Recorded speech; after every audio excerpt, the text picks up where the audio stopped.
Henri Fusé. Pourtant, je ne vous ferai pas un exposé exhaustif, c'est pas possible. C'est un sujet très vaste.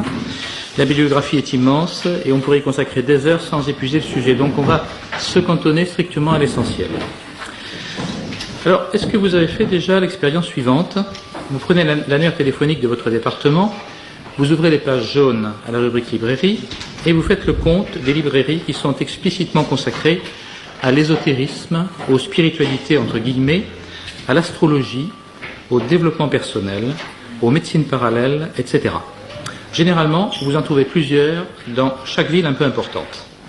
De plus, si vous donnez la peine d'entrer dans les librairies généralistes, vous y trouverez immanquablement, à l'endroit le plus accessible, des rayons entiers consacrés au sujet que je viens de citer, ainsi que aux spiritualités orientales, au bouddhisme, au zen, au yoga, au chamanisme, à la franc-maçonnerie, à la réincarnation, la sorcellerie, le symbolisme, les mystères. Alors les mystères, il y en a plein. Vous avez les mystères de l'île de Pâques, de l'Atlantide, de la Lémurie, du triangle des Bermudes, des ovnis, du Graal, j'en passe et des meilleurs.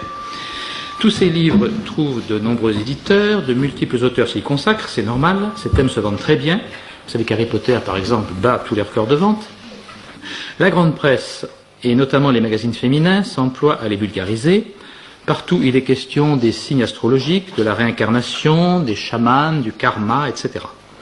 Alors tous ces livres, tous ces thèmes à la mode appartiennent à un courant que l'on nomme tantôt l'ésotérisme, tantôt l'occultisme, et qu'il est plus commode d'appeler ésotéro-occultisme. Alors que signifient exactement ces termes? L'adjectif ésotérique a été forgé en 1742 à partir du grec ésotérikos, qui signifie de l'intérieur, par un franc-maçon français, Louis-François de la Tierce, qui publia à Francfort en 1742 un ouvrage intitulé « Histoire, obligations et statuts de la très vénérable confraternité des francs-maçons ».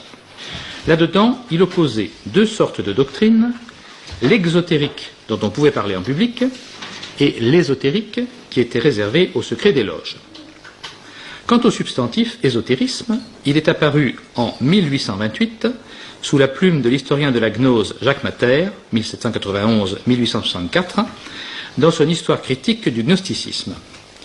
L'ésotérisme se réfère à une vaste et immémoriale tradition primordiale universelle qui se transmet d'âge en âge d'une manière secrète et qui est réservée à une élite d'initiés. Le mot occultisme maintenant. Le mot occultisme, il vient de l'adjectif latin occultus, caché, secret, qui a donné au XIIe siècle l'adjectif français occulte. La notion d'occultisme est probablement issue du De Occulta Philosophia, c'est-à-dire une encyclopédie de magie publiée en 1533 en Allemagne par le médecin et kabbaliste Henricus Cornelius Agrippa. Vers la fin du XVIIe siècle, on a commencé à parler de sciences occultes, pour désigner la magie, la nécromancie, l'astrologie, la divination, l'alchimie, etc., toutes pratiques qui avaient en commun d'être plus ou moins secrètes, mais le substantif français occultisme n'est répertorié pour la première fois qu'en 1842 dans un dictionnaire des mots nouveaux, et il fut adopté et diffusé en 1856 par Eliphas Lévy, le diacre constant, dans son ouvrage « Dogmes et rituels de la haute magie ». Alors l'occultisme emploie les mêmes doctrines que l'ésotérisme, mais il entend utiliser son savoir, la science occulte comme il l'appelle, pour entrer en contact avec ce qu'il nomme des êtres supérieurs qui auraient transmis à certains hommes la tradition primordiale. L'occultiste veut posséder des pouvoirs matériels surnaturels qu'il va rechercher en pratiquant les techniques de l'alchimie, de la magie et de la sorcellerie. Ces deux termes, ésotérisme et occultisme, apparaissent donc dès l'origine intimement liés à la gnose, à la franc-maçonnerie et à la magie. Et dans la pratique, il n'y a pas de différence fondamentale entre eux, puisqu'ils impliquent les mêmes croyances et qu'ils font appel à un surnaturel démoniaque. En effet, les adeptes de l'ésotérisme sont presque toujours, quoi qu'ils en disent, des pratiquants de l'occultisme. En conséquence, il faut refuser de suivre ceux qui prétendent opposer leur bon ésotérisme à un mauvais occultisme. Tout l'ésotéro-occultisme est un courant dangereux. Il est incompatible avec le catholicisme et il a toujours été condamné par l'Église. Malgré ça, il existe aujourd'hui des revues ésotériques qui se présentent comme chrétiennes, voire catholiques traditionnelles ou monarchistes, telles que Atlantis, Vers la tradition, Connaissance des religions, La place royale, Les deux étendards, Terre du ciel, ou encore Sol Invictus. Par ailleurs, dans certains journaux ou certaines revues qui ne sont pas ésotériques et qui se réclament également de la droite nationale ou du catholicisme traditionnel, on voit de temps en temps des articles faire l'éloge des titres que je viens de vous citer, ainsi que d'écrivains et de livres qui appartiennent sans conteste possible à l'ésotéro-occultisme. Jacob Bohème, Swedenborg, Fabre d'Olivet pour les anciens, on en a parlé hier, et pour les modernes, Rudolf Steiner, Gurdjieff, René Guénon, Alphonse de Chateaubriand, Julius Evola, Raymond Abellio, Louis Pauwels et bien d'autres. Il est donc indispensable de pouvoir identifier les principaux auteurs de l'ésotéro-occultisme et de connaître ces thèmes principaux ainsi que ces grands courants, ne serait-ce que d'une façon sommaire. Ça permettra d'éviter de tomber dans ces pièges. Alors, en première partie, nous allons voir les origines et les thèmes de l'ésotéro-occultisme. Et ensuite, dans une seconde partie, eh bien, nous verrons les principaux, les hommes et les œuvres. Donc, les origines et les thèmes. Alors, d'abord, les sources. Monseigneur Jean Vernet, qui fut le délégué de l'épiscopat français pour les questions concernant les sectes, et qui était un spécialiste incontestable de ce sujet, auquel il a consacré plusieurs ouvrages, écrivait ceci, je le cite. À parcourir l'abondante littérature des multiples nouveaux mouvements religieux, on est frappé par la parenté des thèmes abordés et la similitude des explications proposées. De l'ancienne société théosophique à l'actuelle fraternité blanche universelle, on a le sentiment que chacun puise dans une sorte de vaste réservoir de connaissances son vocabulaire et ses symboles, sa cosmologie et ses rites initiatiques. De fait, on décèle vite, sous l'enseignement de Madame Blavatsky ou de Ivanov, un fond commun d'ésotérisme et d'occultisme qui s'est maintenu au long des siècles en tradition parallèle à la religion et à l'enseignement officiel. C'est un monde insolite, continue Monseigneur Vernet, et quelque peu déroutant pour la rationalité. Fascinant aussi, parce qu'interdit, ou du moins difficile d'accès et risqué. Une nébuleuse indéfinissable et pourtant consistante, où s'accrochent les uns aux autres des termes aux contours flous mais apparentés. Hermétisme, Kabbale, théosophie, mysticisme, illuminisme, astrologie, rosicrucisme, satanisme, martinisme, spiritisme et bien d'autres encore. Au plan éditorial, c'est un succès. Et Monseigneur Vernet conclut, nous sommes au cœur des formes archaïques du religieux et du retour à l'irrationnel, au cœur de la gnose, c'est lui qui le dit, au cœur de la gnose et de la nouvelle religiosité. Fin de citation. Alors c'est à bon droit que Monseigneur Vernet évoque la gnose, car tout le corpus thématique de l'ésotéro-occultisme s'est constitué dès les premiers siècles du christianisme. D'abord dans les mouvements gnostiques, ensuite dans le manichéisme, le néoplatonisme et l'hermétisme. Toutes les grandes erreurs que diffuse aujourd'hui l'ésotéro-occultisme sont issues de ces quatre sources, quel que puisse être le maquillage moderne dont elles recouvrent leurs traits. Alors comment ces erreurs gnostiques ont-elles pu persister et se transmettre depuis l'Antiquité ? Eh bien, plusieurs modes de transmission sont possibles, qui peuvent d'ailleurs se combiner les uns les autres.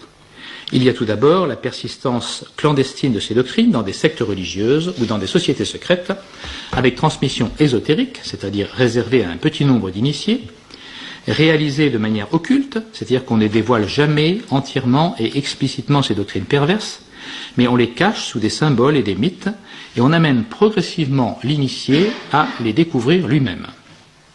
Alors cette tactique d'initiation progressive, elle était déjà en usage dans les sectes manichéennes antiques et médiévales.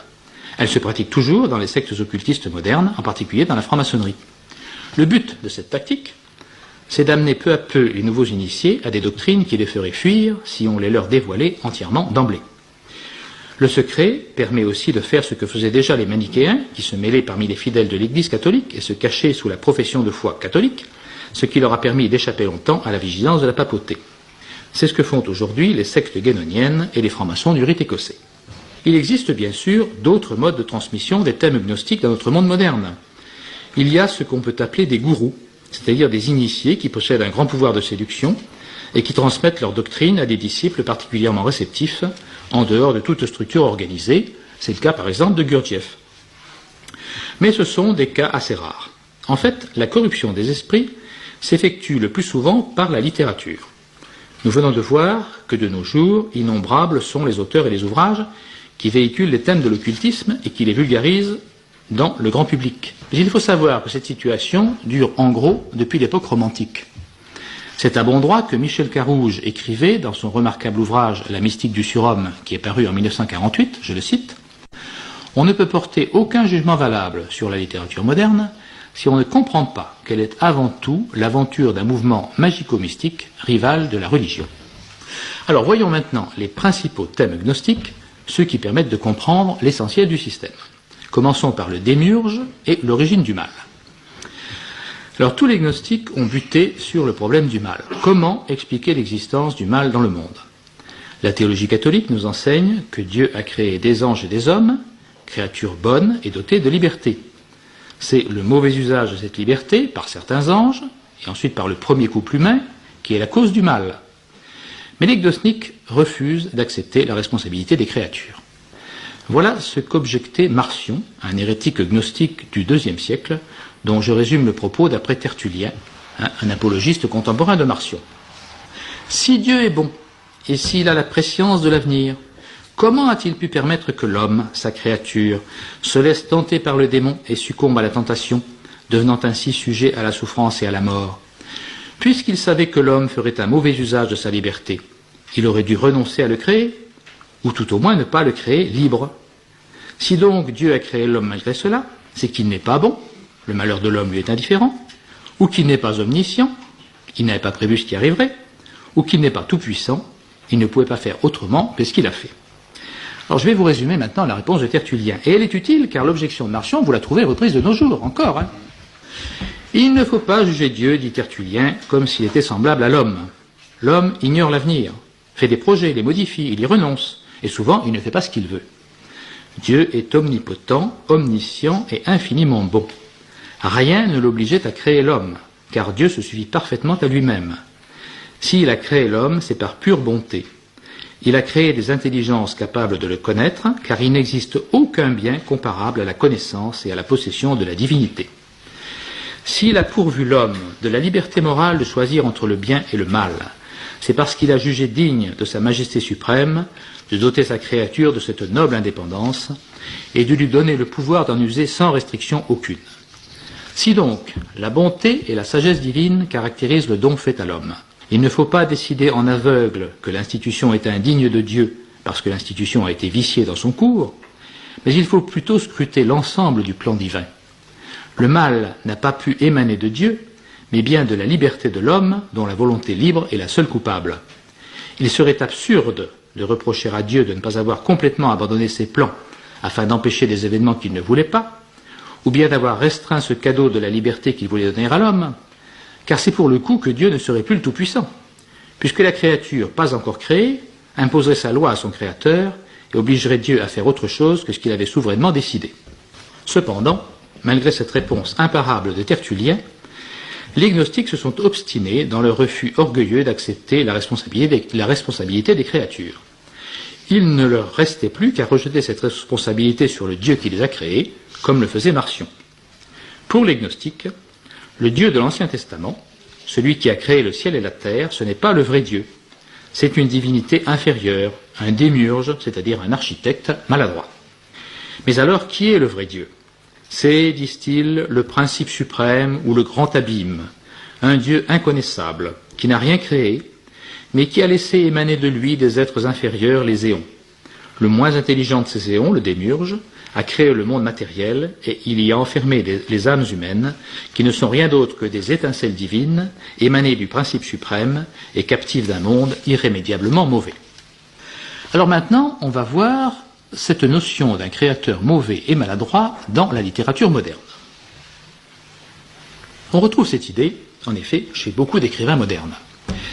Voilà ce qu'écrivait Chamfort au XVIIIe siècle. Je cite. « Le monde physique paraît l'ouvrage d'un être puissant et bon qui a été obligé d'abandonner à un être malfaisant l'exécution d'une partie de son plan. » Même son de cloche, à la même époque, chez l'écrivain allemand Georg Christoph Lichtenberg. Je cite. « Notre monde est l'œuvre d'un être de second rang. » Fin de citation. Plus près de nous, le romancier anglais Lawrence Durrell a écrit dans son roman Justine, publié en 1957, je cite, « Nous sommes l'œuvre d'une divinité inférieure qui se prenait à tort pour Dieu. » Fin de citation. Le romancier français Michel Déon, qui a probablement trouvé le goût de l'occultisme dans la bibliothèque théosophique de son père, il en parle dans ses souvenirs. Il fait de Dieu l'auteur du mal et de Satan l'auteur du bien. Voilà comment il conclut un de ses romans, Les trompeuses espérances, paru en 1956. Alors je cite Déon. « Aimer autant un être, c'est sans doute se damner. Je n'en ai pas peur. Le bien, le mal. Ce serait trop facile de s'en tirer avec des distinctions aussi grossières. La vie vient de m'apprendre que c'est le mal qui triomphe, comme le Seigneur l'a voulu, espéré, permis. Tous ceux qui luttent pour le bien luttent contre lui, et ne tentent qu'à retarder l'explosion finale. C'est Satan qui a inventé le bien pour jouir plus longtemps encore de nos tortures. Dans la fin du monde par le mal, Dieu saura partager ceux qui dans le mal restaient purs et ceux qui n'étaient qu'impurs. C'est le seul jugement dernier que j'entrevois. » Fin de citation. On rencontre une autre réflexion à saveur gnostique dans Les 20 ans du jeune homme vert, roman de Michel Déon publié en 1977. Je cite « Dieu ressentit-il cette atroce amertume, après nous avoir créés si mal et si peu à son image, que le moins qu'on puisse dire est qu'il n'est pas un artiste. » On reconnaît là le thème du démiurge maladroit. Mais on va trouver bien pire dans l'œuvre d'un écrivain roumain d'expression française, Émile Michel Sioron, 1911-1995. Voici ce qu'il dit dans son précis de décomposition, paru en 1949 chez Gallimard. Alors je cite, « Excusez-moi d'avance pour les blasphèmes que vous allez entendre. Solitude de la haine, sensation d'un Dieu tourné vers la destruction, piétinant les sphères, bavant sur l'azur et sur les constellations, d'un Dieu frénétique, malpropre et malsain, démiurge, éjectant à travers l'espace paradis et latrines, cosmogonie de délirium très mince, apothéose convulsive où le fiel couronne les éléments. Les créatures s'élancent vers un archétype de laideur et soupirent après un idéal de difformité. Univers de la grimace, jubilation de la taupe, de l'hyène et du poux. Plus d'horizon, sauf pour les monstres et pour la vermine. Tout s'achemine vers la hideur et la gangrène, ce globe qui suppure tandis que les vivants étalent leurs plaies sous les rayons du chancre lumineux. Et plus loin, Sioran s'écrie « Combien j'exècre, Seigneur, la turpitude de ton œuvre. De tout ce qui fut tenté en deçà du néant, est-il rien de plus pitoyable que ce monde, sinon l'idée qui l'a conçu. Que ton œuvre cesse ou se prolonge, qu'importe. Tes subalternes ne sauraient parachever ce que tu hasardas sans génie. » Fin de citation. Tout le livre est du même ton. C'est une condamnation impitoyable du monde créé, assortie du refus de la procréation, de l'apologie du suicide, du rejet de la grâce divine et de l'éloge du démon. Eh bien, il faut savoir que le livre eut, dès sa parution, un grand succès dans les milieux de droite. Je vous rappelle qu'il est paru en 1949, et il obtint même le prix Rivarol. Alors, il est intéressant de comparer ce qu'a écrit Sioran avec les grands traits de la doctrine gnostique, tels que les a définis en 1957 un des meilleurs spécialistes de la question, Jean Dorès. Je cite Jean Dorès. « Quant aux traits essentiels des doctrines gnostiques, un des plus importants est l'opposition qu'elles affirment entre le monde créé et le Dieu suprême. Tout l'univers sensible est condamné comme mauvais. La divinité bonne, parfaite, lui est étrangère. La puissance qui règne sur le cosmos est un Dieu faible, ignorant, pervers même. Un monstrueux prince des ténèbres. Que cette idée d'un monde difforme s'oppose à la notion grecque d'un univers beau, bon et ordonné. Dans ce bas monde, dominé par la fatalité, par le destin, l'homme est un esclave, emprisonné, enchaîné. Il souffre dans la prison de la chair. Lorsque le Sauveur, quel que soit le nom sous lequel il se présente, apporte aux élus la révélation du monde supérieur, il leur dévoile d'abord la perversité totale de leur corps et de la création dans laquelle ils sont enfermés. Il leur révèle du même coup la fausseté du Dieu de l'Ancien Testament et de la loi à laquelle il les a asservis. C'est dans les livres secrets des Gnostiques d'Égypte par Jean Dorès. Alors, on trouve ce genre d'hérésie jusque chez des ecclésiastiques. Le père Martelet s'exprimait ainsi dans une conférence prononcée le 29 janvier 1987 à Montpellier. Je cite le père Martelet. « Puisque la mort est un fait naturel, elle est à inscrire sur le cahier des charges de l'auteur de la nature. Puisque le péché n'explique pas la mort biologique, le scandale retombe donc sur l'auteur de la création, sur Dieu lui-même. Quand on dit qu'il n'a pas fait la mort parce qu'il a fait la résurrection, il a bel et bien fait la mort, au sens où il a laissé la nature exister. Lui-même a été pris. C'est ce que j'appelle l'infirmité de Dieu. Je pense qu'il faut avoir le courage de dire qu'il y a infirmité de Dieu devant le fait de créer. » Fin de citation. Et sur Radio Courtoisie du 11 avril 1995, le père Martelet n'hésita pas à affirmer que, je cite, « L'homme est issu de l'évolution. De ce fait, il est innocent de tout péché qui aurait une conséquence sur la création. » Fin de citation.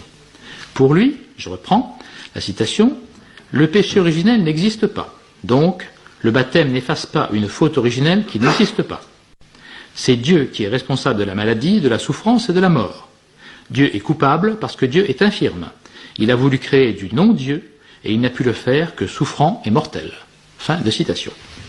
Alors, comme l'écrivaient très justement les pères de Mérigny dans leur bulletin à la Cimandre de février 1998, où j'ai trouvé ces citations, cette négation du péché originel d'un monde créé par Dieu achevé et bon est ni plus ni moins qu'hérétique et blasphématoire. On pourrait trouver d'autres exemples et d'autres ecclésiastiques gnostiques, nous en verrons un tout à l'heure, mais pour l'instant on va s'en tenir là, car comme le notaient deux savants théologiens dominicains, les révérends pères Cornelis et Léonard, dans leur livre intitulé « La gnose éternelle », le problème du mal, qui était au centre des gnoses anciennes, peut fort bien devenir marginal dans certaines gnoses actuelles. Fin de citation. En effet, on rencontre aujourd'hui des auteurs gnostiques qui sont très discrets sur ce problème du mal, sur cette condamnation radicale du monde créé, mais qui enseignent au contraire un panthéisme optimiste, c'est-à-dire qu'il n'y aurait pas de différence entre le créateur et la création, il n'y aurait d'ailleurs pas eu création mais émanation, tout émanerait de Dieu, donc tout est Dieu, l'univers est divin, l'homme est divin, et il suffit de prendre conscience de cette divinité. Nous abordons là le phénomène de l'illumination qui appartient au domaine de la fausse mystique ou mystique diabolique. Alors voyons maintenant la fausse mystique et les états supérieurs de conscience. L'ésotérisme propose de donner accès aux vérités cachées issues de ce qu'il appelle la tradition primordiale. Il y donnait accès par une révélation, une initiation qui est comme un éveil, une seconde naissance. La connaissance qu'il veut procurer est illuminative et intuitive. Cette illumination gnostique par la connaissance procure une extase qui singe celle des mystiques chrétiens. Dans les nouvelles sagesses gnostiques, écrit Monseigneur Vernet, on ne parle pas de conversion, mais de transformation, de passage graduel vers la vérité ultime, de processus d'élévation vers un état supérieur de conscience. L'adepte est invité à méditer, à entrer dans son temple intérieur, à se connaître lui-même, suivant l'axiome communément admis, se connaître, c'est connaître Dieu. Accéder à des états supérieurs de conscience, c'est une expression courante dans la plupart de ces mouvements. Les multiples groupes humains, continue Monseigneur Vernet, tournant autour de la psychologie humaniste et du développement du potentiel humain, veulent favoriser des expériences de conscience transpersonnelle, on va revenir là-dessus, et ou supranormale. On peut voir, dit toujours Monseigneur Vernet, dans cette recherche, une manifestation de la nouvelle religiosité. Elle est caractérisée par le souci d'une expérience directe et intuitive de l'au-delà, de l'ailleurs. Par la recherche, à l'aide de techniques de méditation, d'une libération intérieure. Par la notion d'énergie cosmique, manifestation d'une substance unique de texture divine. On discerne surtout dans cette démarche des parentés étroites avec la démarche gnostique. C'est Monseigneur Vernet qui le dit. À savoir, l'idée qu'un fragment divin, le potentiel humain, est prisonnier des blocages et de l'inconscience. Ensuite, le classement des gens en parfaits, ceux qui savent, les pneumatiques, disaient les gnostiques, et imparfaits, ceux qui ne savent pas, les iliques et les psychiques. Et enfin, la conviction que le salut se trouve dans les profondeurs de la conscience. Fin de citation de Monseigneur Vernet. Alors, on va donner un exemple, je vais vous donner un exemple typique de ces phénomènes d'illumination en citant de longs extraits d'un témoignage de Pierre Veil, publié dans une anthologie de l'extase, parue dans la revue Question 2, qui est une revue gnostique, en 1989. Alors, je cite donc Pierre Veil. Nous pensons avoir réuni ici des preuves suffisantes qu'il s'agit d'un état d'une exceptionnelle richesse, tant du point de vue du savoir et de la sagesse, que de celui du réveil d'un immense amour enfoui et refoulé en chacun de nous sans aucune exception. Ce recueil contient des preuves de l'existence en nous-mêmes d'un potentiel de vécu direct du réel, sans passer par nos fonctions mentales proprement dites, c'est-à-dire au-delà de la pensée, de la mémoire ou de l'intellect. Un soir de Noël, réuni avec des amis, j'ai participé joyeusement à cette fête, c'est toujours Pierre Veil qui parle. En dansant avec une amie, je me rendis soudain compte que mon rythme et le sien formaient une étrange unité indissoluble. Vous êtes prié de ne pas rire. Je n'avais jamais vécu quelque chose d'aussi harmonieux. Cette harmonie me donnait un bonheur indicible. Soudain, écoutez bien, soudain, une lumière dorée et éblouissante apparaît dans un des coins de la salle. C'était comme un rideau de lumière, une vraie vision de type tel qu'on le décrit dans la Bible. Cette lumière avait un caractère sacré, et d'elle émanait quelque chose qui me donnait le sentiment très net d'une présence invisible à mes yeux physiques, mais perceptible directement, si je puis m'exprimer ainsi. Le sentiment de quelque chose de sacré augmenta. J'entrai en état de ravissement, d'émerveillement et d'extrême élévation spirituelle. Alors, je vis des particules lumineuses et scintillantes dans l'air que j'identifiais immédiatement comme étant la manifestation de la microstructure sous-atomique.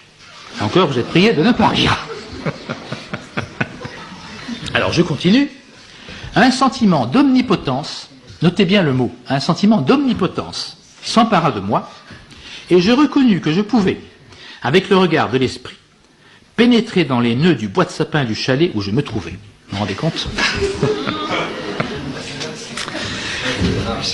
Alors, continuons. Plus tard, sous l'influence d'une initiation reçue de Muktananda, je ne sais pas qui c'est, j'ai eu une autre expérience, la montée de l'énergie primordiale de la Kundalini. Pendant plusieurs heures, j'ai vu des unités lumineuses monter le long de mon corps. Il s'agissait d'une lumière intelligente, et j'étais conscient qu'elle travaillait un blocage au niveau du centre énergétique de la gorge. De nouveau, comme dans l'expérience d'Esalen, alors Esalen, c'est un centre de croissance personnelle situé en Californie. Il est destiné à repousser les limites du potentiel humain. De nouveau, comme dans l'expérience d'Esalen, j'ai été submergé par une immense joie et une disposition invincible à aider les autres à passer par ce type d'expérience, même au risque de ma vie. Un immense amour pour toute l'humanité s'empara de moi. Je restai dans cet état de grâce pendant plusieurs jours. Or, continue-t-il, c'est justement de cet état de sagesse primordiale et d'amour que l'homme contemporain a le plus besoin. Sa névrose fondamentale, que nous avons appelée la névrose du paradis perdu, provient justement de cette séparation résultant d'un voile, le voile d'Isis, qui sépare notre état de veille de l'état transpersonnel. De l'arbre de la connaissance du bien et du mal, c'est-à-dire de la perception dualiste du réel, il est capable de revenir à l'arbre de vie. Le paradis est en nous-mêmes, en chacun de nous, sans exception. Lorsqu'un jour du 3e millénaire, on se posera la question de savoir quelle fut la découverte la plus importante du XXe siècle, la réponse ne sera sans doute ni la force atomique, ni celle des univers parallèles, mais celle de l'état transpersonnel de la conscience ou conscience cosmique. Le réveil de cette sagesse primordiale inséparable de l'amour constitue l'apanage et l'objectif essentiel de toute tradition spirituelle, qu'elle soit hindouiste, bouddhiste, islamiste, chrétienne ou juive. L'état transpersonnel est identique dans toutes les traditions spirituelles, c'est un état inconditionné et donc indépendant de toute influence culturelle. Fin de citation. Alors cet état transpersonnel, c'est tout simplement une illumination d'origine diabolique qui persuade l'âme de l'initié qu'elle fait partie du grand tout. Il n'y a plus pour lui d'individualité distincte, la diversité des personnes n'est qu'une illusion, chacune est une parcelle du grand tout. C'est du pur panthéisme et c'est ce qui fait le fond de tous les enseignements gnostiques. Alors vous allez trouver quelque chose qui ressemble assez à ce que nous venons de voir chez un jésuite, le père de Mello. On va parler du Dieu impersonnel du révérend père de Mello. Alors le père jésuite indien Anthony de Mello, né en 1931 et décédé en 1987, est connu dans beaucoup de pays pour ses nombreuses publications traduites en diverses langues. Et il a fait, 10 ans après sa mort, en 1998, l'objet d'une note de mise en garde de la Congrégation pour la doctrine de la foi. Alors je vous cite des extraits de cette mise en garde. Dans ses premiers écrits en particulier, le père de Mello, tout en manifestant d'évidentes influences du courant spirituel bouddhiste et taoïste, s'est pourtant maintenu dans la ligne de la spiritualité chrétienne. Ses livres traitent alors des divers types de prières, demandes, intercessions, louanges, ainsi que de la contemplation des mystères de la vie du Christ, etc. Mais déjà, dans certains passages de ses premières œuvres, et toujours davantage dans les publications ultérieures, on note un éloignement progressif des contenus essentiels de la foi chrétienne. À la révélation faite dans le Christ, il substitue une intuition de Dieu sans forme ni image, au point de parler de Dieu comme d'un simple vide. Dieu n'est qu'un vide, un néant, un abîme. Ça c'est un commentaire personnel, c'est pas ce que dit la congrégation. Ça vous rappelle ce qu'on nous a dit hier sur la Kabbale et ce qu'on a vu de la gnose.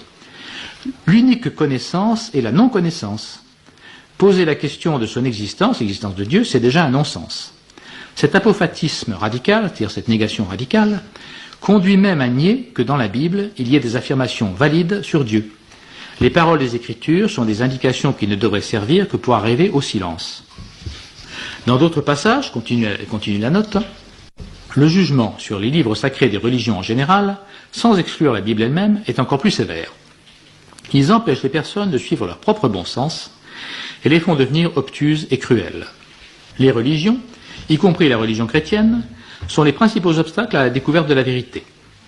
La vérité n'est d'ailleurs jamais définie par son contenu précis. Penser que le Dieu de sa propre religion est l'unique, c'est tout simplement du fanatisme. Dieu est considéré comme une réalité cosmique, vague et omniprésente. Son caractère personnel est ignoré et pratiquement nié. C'est important ça. Le père de Mello montre qu'il apprécie le Christ, dont il se déclare disciple. Mais il le considère comme un maître parmi d'autres. L'unique différence avec le reste des hommes est que Jésus était éveillé et pleinement libre, tandis que les autres ne le sont pas. Il n'est pas reconnu comme le Fils de Dieu, mais simplement comme celui qui nous enseigne que tous les hommes sont fils de Dieu. Tous les hommes sont divins. Commentaire personnel. Les affirmations sur le destin définitif de l'homme laissent perplexe, elles aussi. À certains moments, écoutez bien, on parle de se dissoudre dans le Dieu impersonnel comme le sel dans l'eau. C'est ce que les gnostiques appellent le retour à l'unité primordiale. On réintègre le plérome. C'est un commentaire personnel, ça encore. À d'autres moments, la question même du destin après la mort est déclarée sans importance. Seule la vie présente devrait intéresser. Pour ce qui concerne celle-ci, puisque le mal est seulement ignorance, voyez, le mal est seulement ignorance, il n'y a pas de règle objective de la moralité. Pas de règle objective de la moralité. Le bien et le mal sont seulement des évaluations mentales imposées à la réalité. Fin de citation de la note de la Congrégation pour la doctrine de la foi. Alors, parlons maintenant d'un autre thème gnostique, très important, celui de la tradition primordiale. Ça, c'est un des thèmes majeurs de la gnose moderne, et c'est également l'idée fondamentale du traditionnalisme de René Guénon. Il s'agit d'une tradition primordiale et universelle d'où seraient issues toutes les religions et dont les philosophies ne seraient qu'une expression partielle et dégradée. Elle aurait été donnée aux hommes dès les origines sous une forme voilée, de manière à n'être accessible qu'à une élite, et elle se transmettrait d'âge en âge d'une manière ésotérique. Il s'agit en réalité, comme l'écrivait Monseigneur Vernet, de ce fond commun d'ésotérisme et d'occultisme qui s'est maintenu au long des siècles en tradition parallèle à la religion et à l'enseignement officiel. D'après les révérends pères Cornélis et Léonard, René Guénon conçoit cette tradition comme, alors je les cite, un ensemble de principes permanents et transcendants dont l'origine n'est pas uniquement humaine et qui ne sont pas susceptibles de progrès ou de développement. À cet égard, Guénon est résolument anti-moderne. La tradition primordiale est en somme la connaissance donnée à Adam au paradis. On en retrouve des traces aussi bien dans le Vedanta que dans le bouddhisme et dans les mystères et les sacrements de l'Église. Mais les religions constituées ne sont qu'une dégradation de la tradition authentique. Elles sont une vulgarisation, une extériorisation, un aspect exotérique d'une connaissance ésotérique et initiatique réservée à une élite qu'elles étaient d'abord chargées de véhiculer et de transmettre et qu'elles ont oubliées en cours de route. Toutes les religions d'ailleurs, continuent les pères Cornélis et Léonard, constituent ainsi un premier pas sur la route de l'initiation. Elles servent à transmettre extérieurement un ensemble de vérités, de symboles et de rites dont elles ne comprennent plus le sens profond. C'est à la science sacrée, à la métaphysique spirituelle des initiés, dont on a parlé ce matin, qu'il appartient de dégager le fruit de son écorce, de traduire le sens du symbole et de conduire l'homme au-delà des premières attitudes religieuses vers les états supérieurs de la réalisation de soi-même. Fin de citation. En fait, comme l'a très bien expliqué saint Thomas d'Aquin, il y a bien eu une tradition primordiale, qui était la connaissance donnée par Adam au paradis. Je cite saint Thomas. Dès l'origine du genre humain, toutes les vérités que nous devions connaître par la révélation étaient contenues en substance dans les dogmes communiqués par le Créateur à l'homme. Fin de citation. La théologie catholique postule donc bien l'existence d'une révélation primitive, car Dieu n'aurait certainement pas créé l'humanité sans lui fournir ce que Monseigneur Leroy appelle un fond de vérité religieuse et morale avec les éléments d'un culte. Mais ce qu'il faut savoir, ce qu'il ne faut jamais oublier, c'est que cette révélation s'est presque universellement corrompue après la chute sous l'action du démon, avec les mythes, les superstitions, les magies, ce qui a nécessité une nouvelle révélation qui fut faite successivement et progressivement aux patriarches de l'Ancien Testament et à Moïse, puis aux apôtres. Donc s'il y a eu à l'origine une seule tradition qui était issue de Dieu, il y en a depuis très longtemps une deuxième, la tradition ésotérique, qui n'est qu'une corruption de la première, sous l'influence des démons et de la nature humaine pervertie. La prétention des gnostiques de transmettre une tradition primordiale qui serait meilleure que la tradition catholique est donc une imposture. Pour faire le point sur cette délicate question, je vous conseille de lire l'excellente étude de Jean Vaquier, Le brûlant problème de la tradition. Voyons maintenant le christianisme ésotérique. Alors, son but, nous dit Jean Vaquier, c'est de substituer à l'enseignement de l'Église celui de la tradition initiatique et d'opérer une synthèse du christianisme et de toutes les autres confessions, même les plus éloignées, pour réaliser une religion universelle. Alors l'abbé Barbier a très bien décrit, dans son livre « Les infiltrations maçonniques dans l'Église », il a très bien décrit les doctrines de ce mouvement qui existait de son temps sous le nom de nouveau spiritualisme. Je cite, « Leur premier caractère est l'essai d'une grossière adaptation au christianisme. Il importe de paraître en règle avec lui. À chaque instant se trahit l'effort pour déguiser, sous le nom de ces dogmes, les erreurs qui leur sont le plus contraires. Il y a un principe commun à toutes ces sectes, et sur lequel toute leur théorie repose, c'est l'ésotérisme, c'est-à-dire l'existence d'une tradition secrète, la conservation d'un enseignement réservé aux seuls initiés, qui serait perpétué depuis l'Antiquité à travers les âges, que Jésus-Christ lui-même aurait recueilli et communiqué à quelques-uns de ses disciples, pour être gardé avec le même soin au sein du christianisme, et qui, défiguré ou trahi par l'Église, aurait été fidèlement recueilli par les sectes occultes, dont la chaîne ininterrompue se rattacherait aux origines mêmes du christianisme. Celle-ci se trouverait donc avoir hérité de la mission de l'Église, et leur mission est identiquement celle de la franc-maçonnerie. Leur thème commun, c'est une explication du monde permettant d'écarter le dogme de la création et conduisant à la divinisation de l'homme, de là le panthéisme émanatiste qui se retrouve au fond de presque tous ces systèmes. » Fin de citation. Et l'abbé Barbier ajoute très justement, il est presque superflu de faire remarquer que cette absurde et mensongère supposition, si opposée à l'œuvre de la rédemption et à son plan, est en contradiction flagrante avec toute l'histoire de l'Église, et premièrement avec les paroles les plus formelles de Jésus-Christ disant à ses disciples « Ce que vous avez recueilli de ma bouche en particulier, prêchez-le sur les toits. » À Pilate, « J'ai parlé ouvertement au monde, et je n'ai rien enseigné de secret, interrogez ceux qui m'ont entendu. » Et à ses apôtres, avant de remonter au ciel, « Allez, enseignez toutes les nations. » Jean Vacquier nous rappelle par ailleurs que la distinction entre l'enseignement ésotérique et l'enseignement exotérique n'est réelle que dans les religions qui se rattachent aux mystères d'en bas, lesquels sont des mystères de ténèbres et qui, par conséquent, ont besoin d'une zone de ténèbres pour se perpétuer. Ces religions comportent effectivement un étage inférieur qui doit rester occulte, réservé qu'il est à des initiés, à des illuminés, qui ont subi une affiliation à ces mystères d'en bas. Il y a un ésotérisme islamique, comme il y a un ésotérisme dans les religions iraniennes et orientales. Il en est ainsi parce que ces religions sont alimentées par une mystique d'ordre luciférien. Mais le danger, c'est que cet aspect démoniaque de l'ésotérisme est généralement très bien camouflé. Les ésotéristes chrétiens en particulier, remarque Jean Vacquier, enseignent avec élégance et autorité une gnose extrêmement proche du christianisme, proche au point qu'ils peuvent la présenter avec une certaine vraisemblance comme compatible avec le catholicisme le plus traditionnel. Les éléments gnostiques qu'ils apportent sont tellement bien noyés dans la terminologie chrétienne que leur hétérogénéité est très difficile à percevoir. Et cependant, ces éléments gnostiques figurent bel et bien dans le mélange et ne peuvent pas manquer d'y produire les fruits que produisent toujours les erreurs de doctrine. Fin de citation. Alors, dans la majorité des cas, les ésotéristes essaient de récupérer les dogmes catholiques en changeant subtilement le sens. Sous couvert d'un langage absconce, ils essaient de donner au dogme un sens nouveau, qui n'est plus celui de la tradition catholique, mais celui de la tradition ésotérique, en affirmant que leur interprétation est plus spirituelle, et cela tout en protestant de la parfaite harmonie des deux sens. Méfions-nous donc de ceux qui parlent d'un ésotérisme chrétien. Je cite encore Jean Vacquier. Quand nous voyons un écrivain se référer au couple ésotérisme-exotérisme et en faire la base de ses développements, nous possédons déjà une solide présomption d'appartenance à la gnose moderne.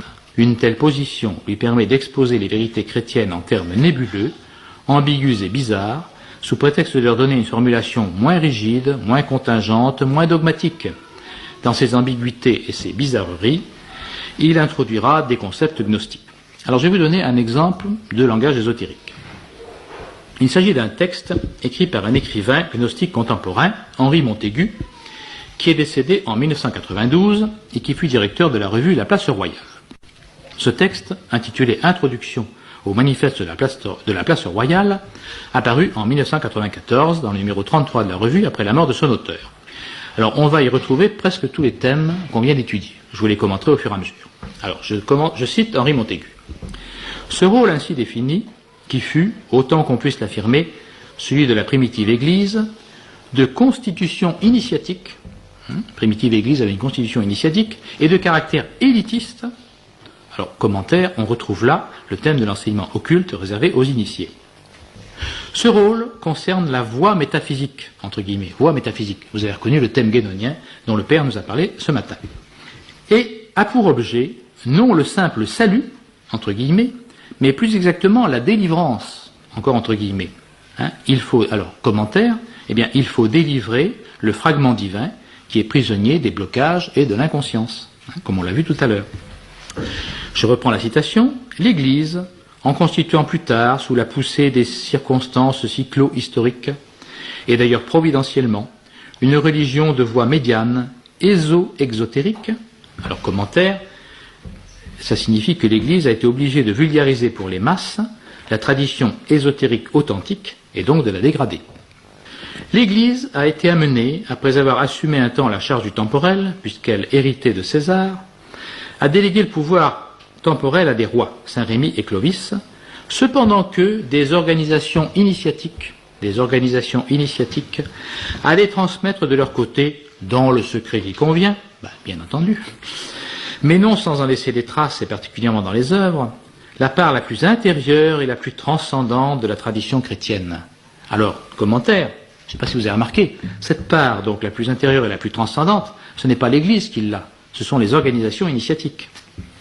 Multiples et fort diverses, ces organisations, qui couvraient le plus large panorama social et spirituel, de la subtile et invisible Rose-Croix, dont on dit qu'elle disparut d'Occident vers le milieu du XVIIe siècle, aux troupes errantes de comédiens et de jongleurs, aux rites mystérieux des forestiers. Commentaire, un certain nombre de sociétés secrètes se réclament, à tort ou à raison, des rites mystérieux des forestiers, par exemple les Carbonari.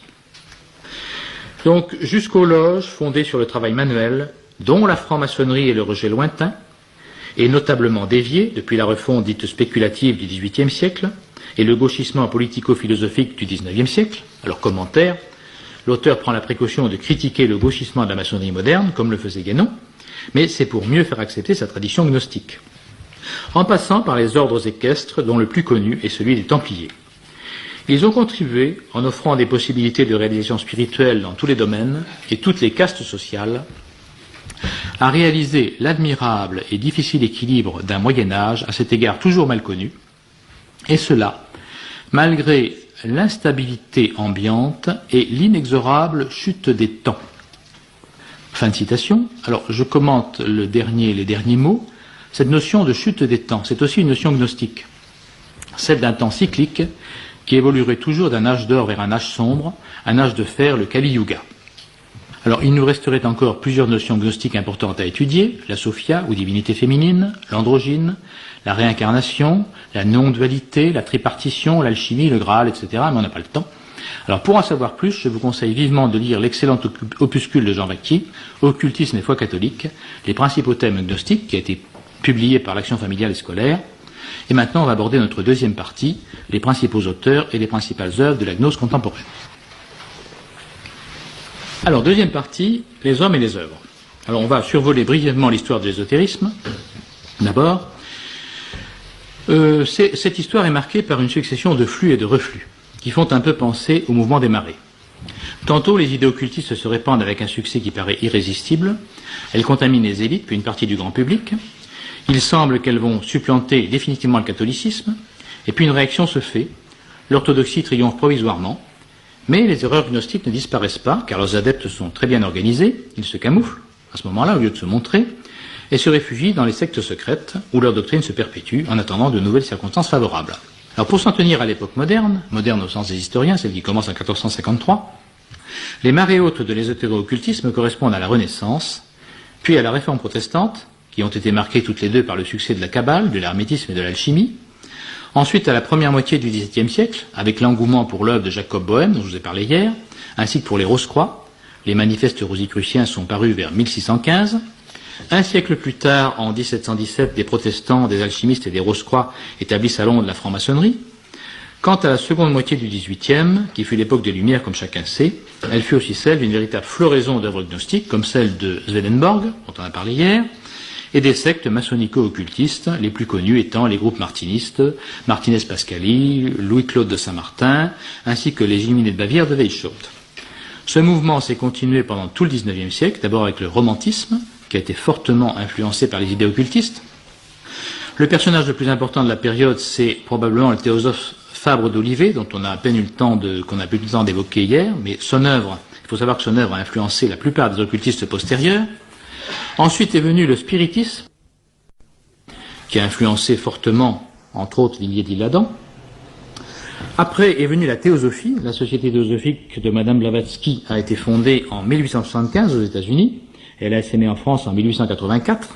Elle existe toujours d'ailleurs, de même que sa dissidence rivale, la société anthroposophique, qui a été créée en 1914 par Rudolf Steiner. La fin du XIXe a été marquée par une expansion spectaculaire de l'ésotéro-occultisme, étroitement liée à la maçonnerie, avec des personnalités comme Joséphin Péladan, dit le Tsar Péladan, Rosicrucien qui se disait chrétien, Gérard Encausse, dit Papus, dont on a déjà parlé, un médecin occultiste et franc-maçon, Nisier Anthelme Philippe, dit le maître Philippe de Lyon, magnétiseur et spirit, dont l'un des disciples, Yvon Leloup, dit Paul Sédir, occultiste qui se disait christique, fonda le groupe nommé les Amitiés spirituelles. Alors il faut signaler au passage que Papus et Philippe ont été invités à la cour de Russie en 1901. Papus a fait plusieurs conférences devant les grands-ducs, et il a rencontré le tsar, qui s'intéressait énormément à l'ésotérisme chrétien. On le sait par une lettre de Papus à Saint-Yves d'Alvèdre.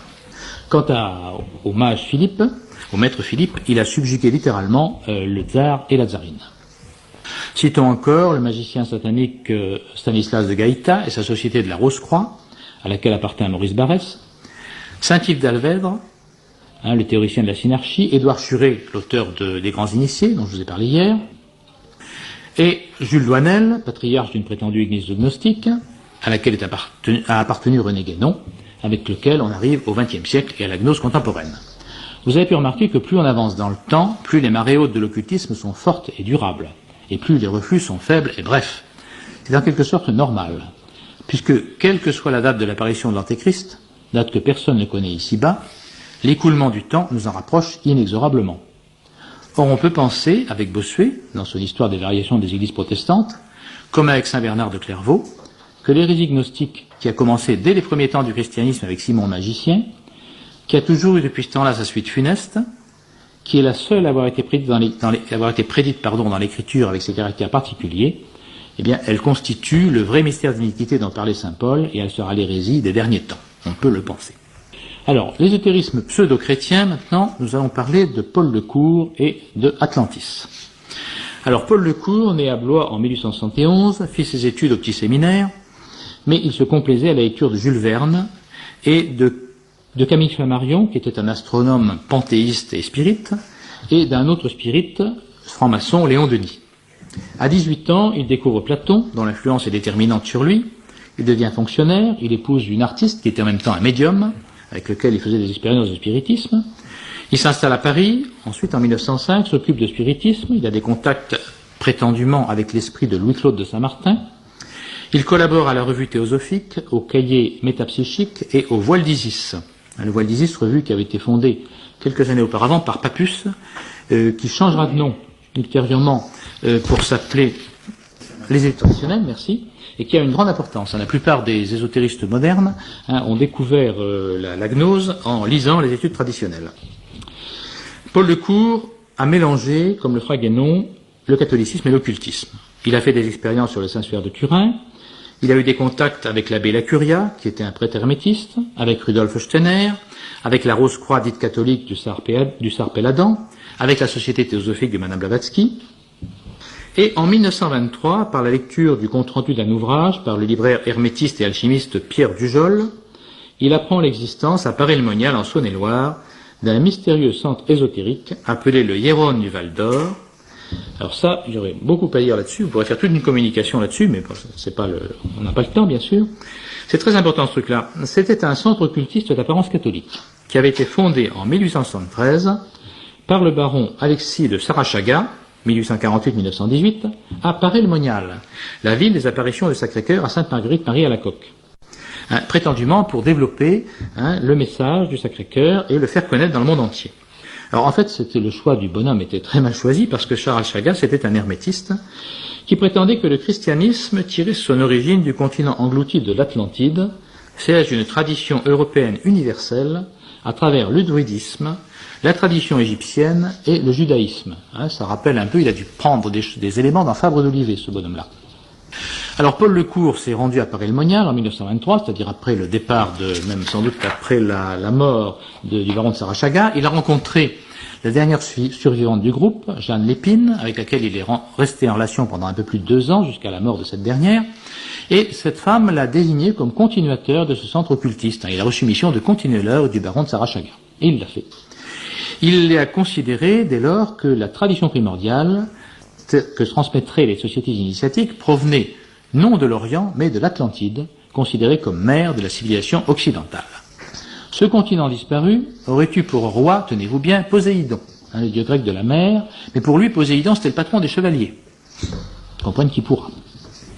Il prétendait en plus, ça c'est important parce qu'on va le retrouver assez souvent, il prétendait en plus opposer à l'église de Pierre une église de Jean, église secrète qui aurait conservé les traditions gnostiques.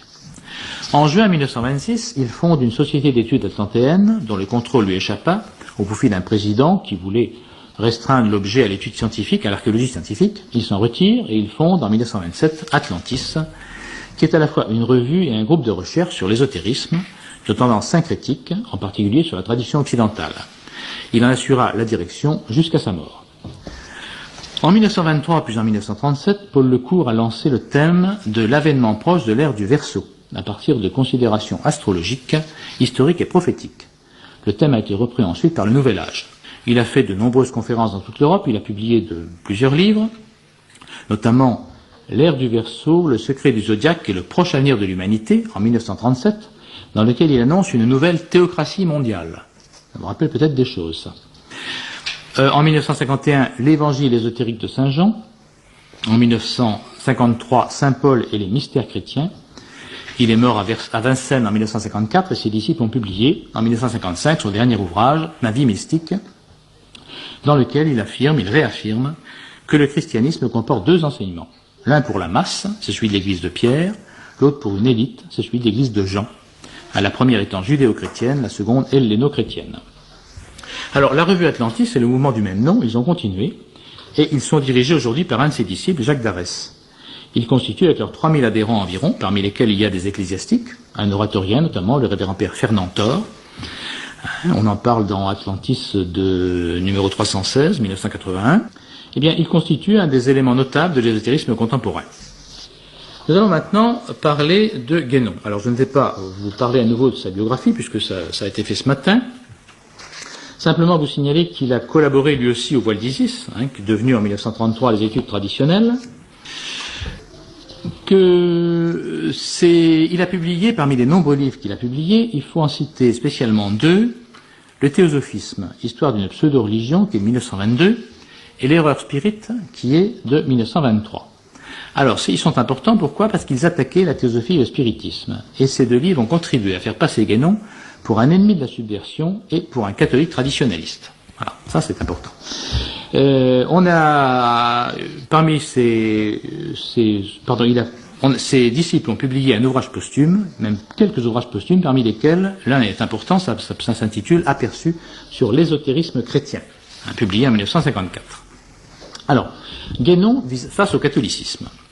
Alors l'attitude de Guénon, eh bien, ça a toujours consisté d'une part à dissimuler, dans la mesure du possible, ses affiliations gnostiques, martinistes, maçonniques et musulmanes, et d'autre part à s'infiltrer dans les milieux catholiques les plus traditionnels pour leur insinuer ses doctrines. C'est ce qu'avait très bien vu le père Catry, qui a publié dans Permanence, en 1966, c'était la revue de la Cité catholique, une étude intitulée René Guénon, une super religion pour initiés, sous le pseudonyme de Daniel Jacob. Alors j'en avais préparé un certain nombre de citations, mais c'est inutile car je vous conseille vivement de vous procurer la photocopie de cet article du père Catry qui est en vente à côté. C'est une étude importante que M. de Lassus a utilisée d'ailleurs dans son travail intitulé Une offensive de l'ésotérisme chrétien. Alors voyons maintenant la postérité de Guénon. Alors la postérité de Guénon, il faut distinguer les non-chrétiens et les chrétiens ésotériques. Alors d'abord les non-chrétiens.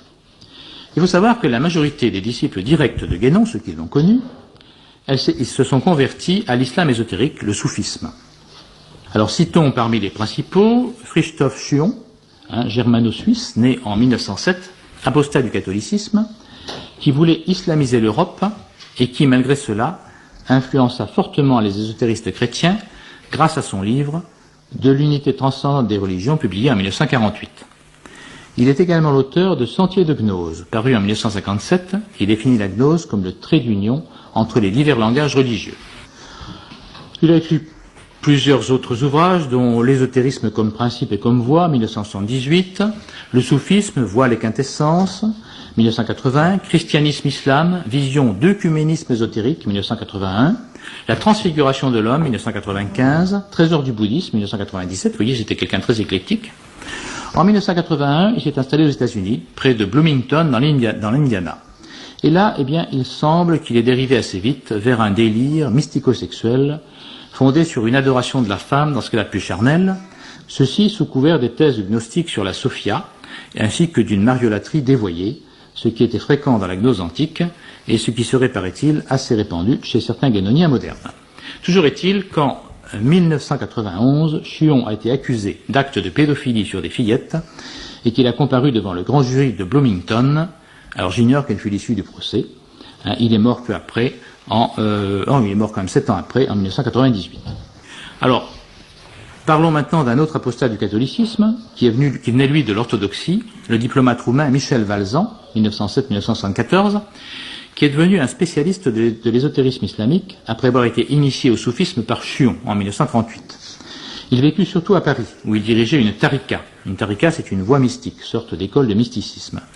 Il faut signaler que Chuon et Valzan ont collaboré tous les deux à la revue théosophique Le Voile d'Isis, devenue Études traditionnelles, et que Valzan en a même été le directeur littéraire de 1960 à sa mort, donc en 1974. On peut citer encore Titus Burckhardt, également. Pardon ? Comment écrivez-vous Valzan. Valzan, V-A-L-S-A, accent circonflexe, N. Merci. Donc Titus Burckhardt, né en 1908 à Florence, mort à Lausanne en 1984, c'était un ami de Chuon. Il a écrit Introduction aux doctrines ésotériques de l'islam, paru chez Derville Livre, qui est une maison maçonnique, quand beaucoup de livres occultistes paraissent chez Derville Livre. L'art de l'islam, principes et méthodes de l'art sacré, sciences modernes et sagesse traditionnelle, ainsi que clés spirituelles de l'astrologie musulmane d'après Ibn Arabi. Un parcours un peu différent fut celui du diplomate suisse Jacques-Albert Cutta, né en 1909, je ne sais pas s'il est décédé, lui aussi initié au sophisme par Chuon, lui aussi collaborateur des études traditionnelles, et qui a réintégré prétendument le christianisme, d'abord l'orthodoxie en 1951, puis le catholicisme en 1955, et dont je pense qu'en fait il est resté gnostique. Il a publié en 1957 un ouvrage sur le syncrétisme qui s'intitule La rencontre des religions, puis en 1965 Expérience chrétienne et spiritualité orientale, dans un ouvrage intitulé La mystique et les mystiques, un ouvrage collectif. Alors, d'autres disciples de Guénon appartenaient à l'hindouisme, aussi convertir. Le premier cas est celui de Ananda Komaraswamy, né à Ceylan en 1877 d'un père hindou et d'une mère anglaise, décédé aux États-Unis en 1976. Il a correspondu avec Guénon à partir de 1935. Il a publié plusieurs ouvrages sur l'ésotérisme, l'hindouisme et le bouddhisme. Il a collaboré lui aussi aux études traditionnelles et influencé fortement l'ésotérisme chrétien. Autre personnage important, Alain d'Agnelou, né en 1907, c'était le frère du cardinal d'Agnelou. Il s'est converti à l'hindouisme, lui, et il a écrit plusieurs ouvrages sur le sujet, dont une traduction du Kama Sutra. Alors, d'après certaines sources de ces milieux ésotériques, ce aurait été un homosexuel notoire. Il a vécu plus de 20 ans en Inde, et de retour en France, il a fréquenté les milieux de l'extrême droite radicale et solidariste. J'ai trouvé ce renseignement dans la revue Résistance, le mensuel du réseau radical national révolutionnaire et solidariste, numéro 7 d'avril 2003. Alors continuons la postérité de Guénon et maintenant avec les pionniers du christianisme ésotérique. Alors du vivant de Guénon, la propagande pour l'ésotérisme chrétien fut surtout assurée par son disciple Marcel Clavel, dit Jean Rayort, R-E-Y-O-R. Il était né à Paris en 1905. Alors il a commencé par étudier les auteurs occultistes à la mode, Fabre d'Olivet, Saint-Yves d'Alver, Édouard Churet, etc. À partir de 1925, il s'est enthousiasmé pour les récits de Guénon, qu'il a rencontrés en 1928, et auquel il est resté fidèle jusqu'à sa mort. Or, Jean Rayort paraissait réfractaire à l'islam. Alors Guénon l'a orienté, du coup, vers le christianisme ésotérique. Il a étudié, à ce moment-là, les hermétistes, les théosophes. Il a collaboré avec Guénon aux études traditionnelles. dans laquelle, pendant les années 50, il va promouvoir des théologiens et des mystiques, soit suspects d'hérésie, soit dont l'œuvre peut être tirée dans un sens hérétique, Maître Écart, Ruysbrock, Toller, Suzeau, Nicolas de Cuse, etc. Il faut d'ailleurs dire que cette revue, Les Études traditionnelles, elle va exercer à ce moment-là un rôle capital dans la diffusion de l'ésotérisme pseudo-chrétien. En 1947, il participa à la création d'une loge maçonnique de rite écossais et d'inspiration guénonienne, la Grande Triade, dans le cadre de la Grande Loge de France. Mais il s'en est retiré après la mort de Guénon en 1951.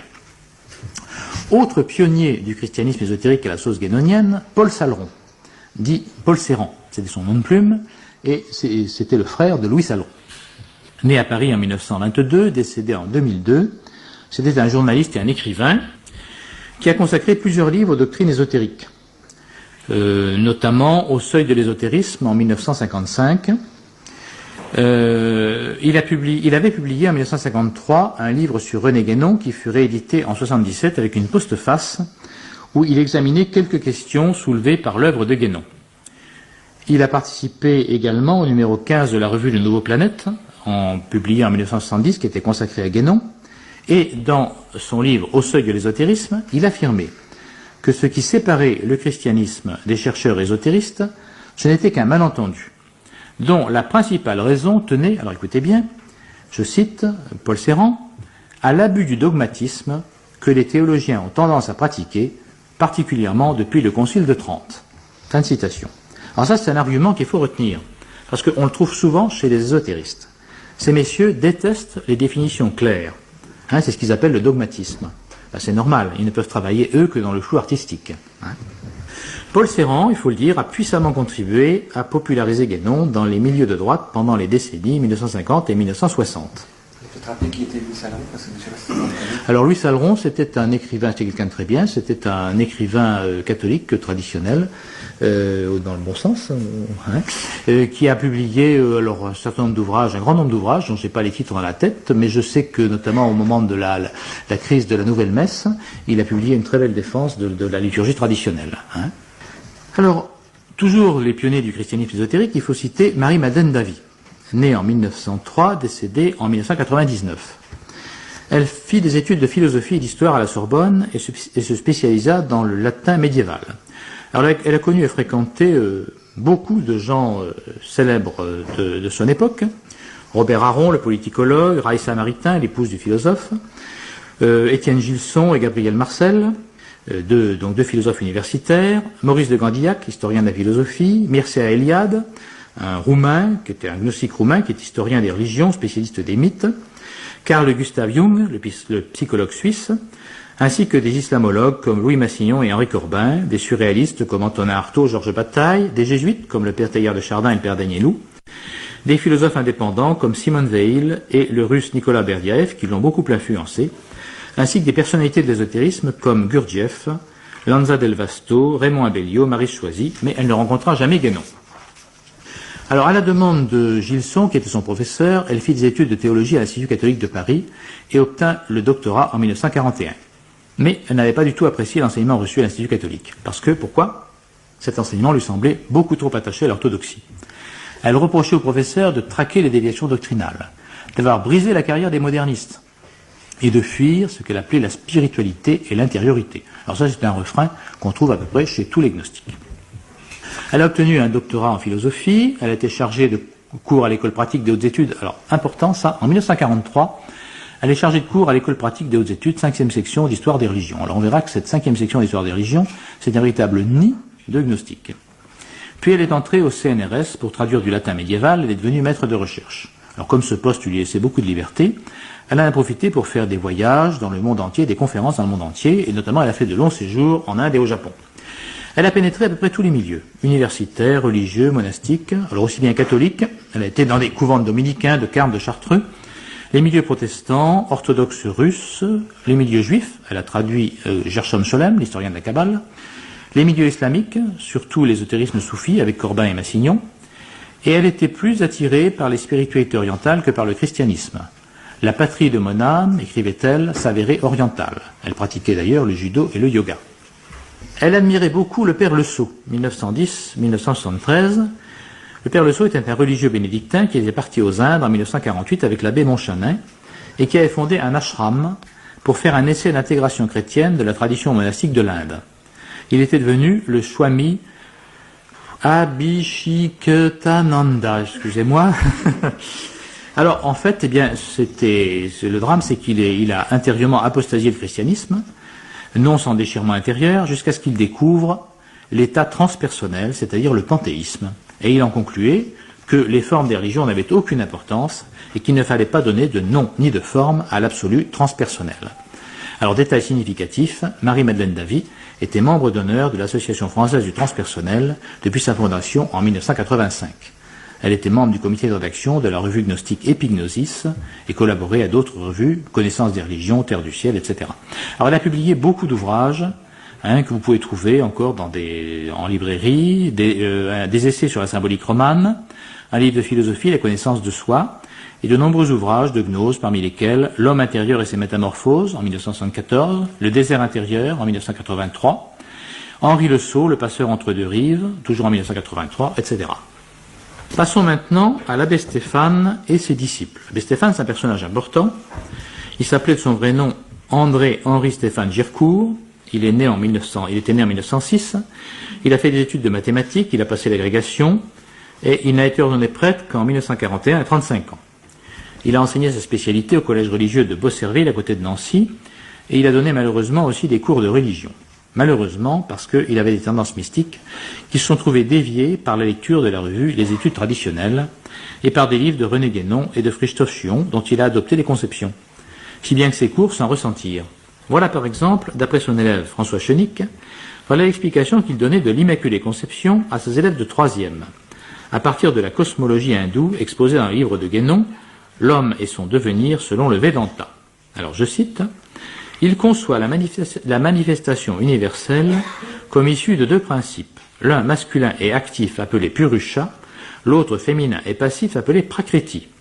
De cette doctrine, l'abbé tirait l'idée que le Verbe divin créateur incarné en Jésus-Christ est le pôle masculin de la manifestation universelle, alors que Marie, reflet de la sagesse divine, en est le pôle féminin. Et tous deux sont préservés du péché originel, car lorsqu'un principe se manifeste dans sa propre manifestation, il n'est pas affecté par les limites de sa manifestation. » Voilà. C'est parfaitement orthodoxe, vous en doutez, et parfaitement adapté à des élèves de 3e. C'est François Chenick qui le dit. Alors, la chose s'est ébruitée, évidemment, les enfants ont dû en parler chez eux, ça a dû surprendre les familles. Il a été expulsé du collège, et l'évêque de Nancy l'a même chassé du diocèse en 1943 avec interdiction de confesser. Il a trouvé alors un poste de professeur de maths au collège Sainte-Geneviève de Versailles, où il a enseigné jusqu'à sa retraite en 1973. Il est revenu à Nancy, où il a été victime de graves troubles mentaux, c'est souvent la rançon de l'ésotérisme, il a fallu l'interner, et il est mort en 1984. Alors de son vivant, son œuvre avait été recueillie et annotée par son disciple François Chenick, qui la publia en 1979 en 2 gros volumes chez Derville Livres, sous le titre « Introduction à l'ésotérisme chrétien », avec une postface de Jean Borella. François Chenick, c'est un informaticien de métier qui a publié une thèse à la faculté de théologie de Strasbourg sur l'étude de la Bible hébraïque par ordinateur, et il pratique simultanément le christianisme et le bouddhisme. Il avait publié en 1971 un essai sur la métaphysique de la Vierge, très guénonien, qui a été réédité en 2000, et tout récemment, il a fait paraître, en 1996, chez Derville, il a fait paraître Sagesse chrétienne et mystique orientale. François Chenick et Jean Borella ont participé tous les deux au Cahier de Lerne, consacré en 1985 à Guénon, puis au colloque du centenaire de René Guénon en 1986, et au numéro 65-66 de la revue Connaissance des religions, publiée par Derville, également consacrée à Guénon. Vous voyez, ce sont vraiment des guénoniens très, très compétents. De plus, Jean Borella a contribué à 2 numéros spéciaux de la revue Vers la tradition, l'un qui était un hommage au franc-maçon et ésotériste chrétien Jean Tourniac, dont on vient de parler tout à l'heure, et l'autre d'hommage à Guénon, en 2001. Jean Borella, c'est un universitaire très connu, il est né en 1930 à Nancy, il y a enseigné la métaphysique et l'histoire de la philosophie, il est notoirement guénonien, il a été pendant 35 ans disciple de Chuon, et également disciple de l'abbé Stéphane. Il a publié 4 ouvrages, La charité profanée, Le sens du surnaturel, Le mystère du signe et La crise du symbolisme religieux. Il est rédacteur en chef de la revue Connaissance des religions, et oui, et collaborateur des revues Les Études traditionnelles jusqu'en 1984, de la revue Sol Invictus et de la revue Connaissance des religions. Il semble très proche de la franc-maçonnerie dite traditionnelle, car dans Enquête sur la tradition aujourd'hui, il a répondu à Arnaud Guyot-Janin, qui lui demandait « Existe-t-il au XXe siècle des mouvements qu'on peut qualifier de traditionnalistes ?» Il répond ceci, je le cite, « Il existe quelques écoles de pensée qu'on peut appeler traditionnalistes, en particulier dans certaines branches de la franc-maçonnerie, telles que la Grande Loge nationale française, sans parler des divers groupes de catholiques qui demeurent fidèles au ritus anticus de la messe et au latin. » Voilà. La Grande Loge nationale française mélangée, n'est-ce pas, au catholicisme traditionnel. Ça, vous trouvez ça dans Enquête sur la tradition aujourd'hui, par Arnaud Guyot-Janin, publié chez Très Daniel en 1996. Il fallait quand même oser le rapprochement. Alors, j'insiste pas sur les doctrines de l'abbé Stéphane, de Chénic et de Jean Borella, car elles ont été très soigneusement analysées par Jean Vaquier dans son travail intitulé L'école moderne de l'ésotérisme chrétien, qui est toujours disponible. Alors maintenant, voyons, on va essayer d'accélérer parce qu'il ne nous reste plus que 10 minutes, je crois. Le colloque du centenaire de René Guénon et ses principaux participants. Alors il y a eu un colloque donc, du centenaire en 86, les actes ont été publiés en 93, avec en plus de François Chénic et Jean Borella, divers occultistes guénoniens, Jean Biès, Jean Anny, Jean Tourniac, Jean Faure, Paul Barbanegra, Henri Montaigu, etc. Alors, on va voir rapidement de qui il s'agit. Jean Biès est un historien des lettres et un spécialiste de l'hindouisme. Il est membre du comité de rédaction de la revue Epignosis, collaborateur de Contre-littérature, qui est une revue gnostique qui paraît toujours, et de Connaissance des religions. Il a participé au colloque organisé à Reims pour la 40e anniversaire de la mort de Guénon. Il a écrit une vingtaine de livres, parmi lesquels les plus importants sont Littérature française et pensée hindoue des origines à 1950, c'est sa thèse parue en 1974, c'est sa thèse de doctorat d'État. Art, gnose et alchimie, 3 sources de régénérescence, paru en 1987, et les grands initiés du XXe siècle. Alors voilà comment il présente les grands initiés du XXe siècle. Je le cite. Il y a eu les fondateurs, Krishna, Moïse, Bouddha, Zoroastre, Jésus, Mohamed, et dans les siècles qui ont suivi, d'autres hommes ont pris le relais. Des chercheurs de vérité, des porteurs d'esprit, capables d'indiquer une voie pour nourrir notre part la plus secrète, celle qui nous relie à l'invisible, mystiques ou prophètes, philosophes ou clairvoyants, sages ou éveilleurs d'âme, ils appartiennent à des religions différentes, à des civilisations différentes, ils nous invitent à autre chose et parlent toujours de nous-mêmes. Fin de citation. Alors parmi ces grands initiés que Jean Biès étudie, qu'est-ce qu'on trouve? On trouve Raymond Abellio, le Dalai Lama, Guénon, Gurdjieff, Christophe Chion, Rudolf Steiner, Teilhard de Chardin et Simone Weil. Autre personnage, Jean Anny, né en 1917, agrégé, docteur ès lettres, spécialiste de la littérature et de la civilisation grecque, professeur honoraire à l'université d'Amiens. C'est un catholique de rite maronite et c'est aussi un ésotériste et un guénonien éminent. Il a écrit, parmi d'autres ouvrages, Le symbolisme du temple chrétien, en 1978, très important, ça, on le trouve, c'est très répandu dans les milieux du catholicisme ésotérique. La divine liturgie, aperçue sur la messe, en 1981, et aussi La royauté sacrée, du pharaon au roi très chrétien, en 1984. Alors là encore, Jean Vaquier analyse bien ces idées dans l'école moderne de l'ésotérisme chrétien, je n'insiste pas donc. Jean Tourniac. Alors, Jean Tourniac, de son vrai nom, Jean Granger, né en 1919, mort en 1955. Il a été l'élève et l'ami de Guénon, ainsi que son correspondant en France jusqu'en 1951. Alors lui, c'était un franc-maçon du rite écossais rectifié. Il se disait ésotériste chrétien, et comme il voulait pratiquer une religion exotérique, il a envisagé, sur le conseil de Guénon, l'orthodoxie, puis plus tard, il a rallié le catholicisme, sous le patronage du révérend père Riquet, le fameux jésuite, tout en restant franc-maçon. Et il a joué un rôle important dans l'évolution des rapports entre l'Église et la maçonnerie. Il a été élève de l'école pratique des hautes études et il était spécialisé dans l'étude du symbolisme traditionnel, de la spiritualité biblique et des rites initiatiques occidentaux. Il a collaboré de nombreuses publications et il appartenait au comité de lecture des cahiers de l'hermétisme et de la bibliothèque de l'hermétisme. Alors il a écrit Vie et perspectives de la franc-maçonnerie traditionnelle, Propos sur René Guénon, Symbolisme maçonnique et tradition chrétienne, qui a eu, s'il vous plaît, le prix de l'Académie française, Melchisédek ou la tradition primordiale, etc. Jean Faure, maintenant. Jean Faure, né en Indochine en 1928, décédé en 2002. Sa jeunesse a été marquée par Simone Weil et René Guénon qui, disait-il, ont rallumé à jamais le feu caché de ma foi, profondément blessée, et m'ont appris qu'il ne fallait pas chercher auprès des ecclésiastiques d'une église décadente et amnésique des réponses cohérentes aux questions essentielles. C'est ce qu'il a répondu à Éric Vattré dans La droite du Père. Il s'est engagé dès lors à fond dans le courant ésotéro-occultisme et il est devenu un théoricien de l'ésotérisme chrétien. Il expliquait lui-même qu'il avait puisé à toutes les traditions sans oublier celle des occultistes. Sa spécialité, c'était le symbolisme, entendu à la manière guénonienne, et plus spécialement ce qu'il appelait la géographie sacrée. C'est-à-dire, ça c'est un thème qui est très à la mode aussi dans les milieux de l'ésotérisme chrétien, c'est l'application des postulats ésotéro-occultistes à la géographie. Alors il a laissé une œuvre abondante, dont voici quelques titres. Le cycle de l'humanité adamique, la France mystique, les portes du troisième millénaire, introduction à la géographie sacrée de Paris Barque d'Isis, et il a collaboré à de nombreuses revues guénoniennes, Sol Invictus, la Place Royale, troisième millénaire, Atlantis, etc. Et il a collaboré également à la revue maçonnique L'Initiation, qui avait été fondée par Papus et qui a été réveillée en 1953 par son fils Philippe Ancos.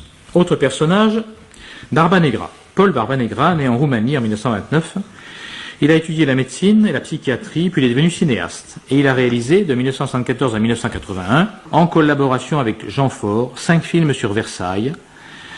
Alors Versailles, le Mont-Saint-Michel, Reims cathédrale du Sacre, Notre-Dame de Paris, Rosace du Monde et Paris Arche du Temps. Alors celui-là on le trouve partout, il fait des conférences accompagnées de projections de ses films. Alors on sait qu'il est franc-maçon. Parce qu'on peut lire dans Actualité, journal d'information de la Grande Loge nationale française, de numéro 8 de 1984, c'est un journal normalement réservé aux frères de l'obédience, mais il avait été envoyé anonymement à Henri Coston qui nous l'avait communiqué à l'époque. On peut lire ceci, le remarquable film Reims cathédrale du Sacre de notre frère Paul Barbanegra a été projeté au temple de Poitiers pour la cérémonie de consécration de la loge de la maçonnerie du Saint Graal. Enfin, Henri Montaigu, dont je vous ai cité un texte tout à l'heure, un texte assez long, né en 1936, décédé en 1992, écrivain d'inspiration guénonienne, il publia une vingtaine d'ouvrages consacrés à l'initiation, la tradition universelle, au sens guénonien, à la connaissance, c'est-à-dire à la gnose, à la monarchie ésotérique universelle, au symbolisme chrétien, mais en fait ésotérique. Alors bon, je ne vous citerai pas ses livres, tous ses livres, il en a écrit énormément. René Guénon ou La mise en demeure. Lui aussi, c'était un spécialiste de la géographie sacrée. Il a écrit Rocamadour, Histoire et géographie sacrée du grand pèlerinage. Il a écrit également Reims, le sacre des rois, mythes et symboles. Paray le Monial, symbole et prophétie du Sacré-Cœur, qui prétend donner une lecture ésotérique des révélations de Paray le Monial. Et en 1982, il a fondé la revue La Place Royale, afin d'illustrer la tradition dans la continuité de l'œuvre de René Guénon. Bon, il ne me reste plus que 5 minutes, je vais donc passer très vite pour la suite. Je voulais vous parler de la jeune génération guénonienne. Je vais simplement vous citer les noms. David Gattegno, dit Lomor, né en 1954, romancier, essayiste et auteur dramatique. Luc Olivier d'Algange, né en 1955 à Göttingen en Allemagne, polygraphe, adepte de René Guénon, auteur d'ouvrages ésotériques. Arnaud Guillot-Janin, journaliste et directeur de collection aux éditions L'Âge d'Homme, qui a collaboré au Spectacle du Monde, à la Nouvelle Revue Certitude, au Libre Journal de la France courtoise, et à bien d'autres. Il a également fourni sa contribution au Liber Amicorum d'Alain Benoît, paru en 2004. C'est un grand admirateur de Guénon et de Julius Evola, très impliqué d'ailleurs dans la Nouvelle Droite, et il nous a donné d'intéressantes précisions sur la collusion entre les tenants des deux tendances, c'est-à-dire les tendances christianisme ésotérique et Nouvelle Droite. Alors je le cite. À travers éléments, nouvelle école, cartouches, etc., on voit apparaître très clairement un vecteur traditionnel majoritairement catholique. Luc Olivier d'Algange, André Coinet, Giovanni Monastra, Christophe Levallois, Philippe Baillet, Janice Trix et votre serviteur collaborent à ces revues. Dans une certaine mesure, Michel Marmin a lui aussi évolué et n'en tient plus pour des positions néo-païennes et antichrétiennes, mais au contraire pour la Vierge Marie, porteuse de pureté assomptionnelle. La gnose chrétienne, mais aussi toutes les autres religions, à commencer par l'islam traditionnel, captent son attention.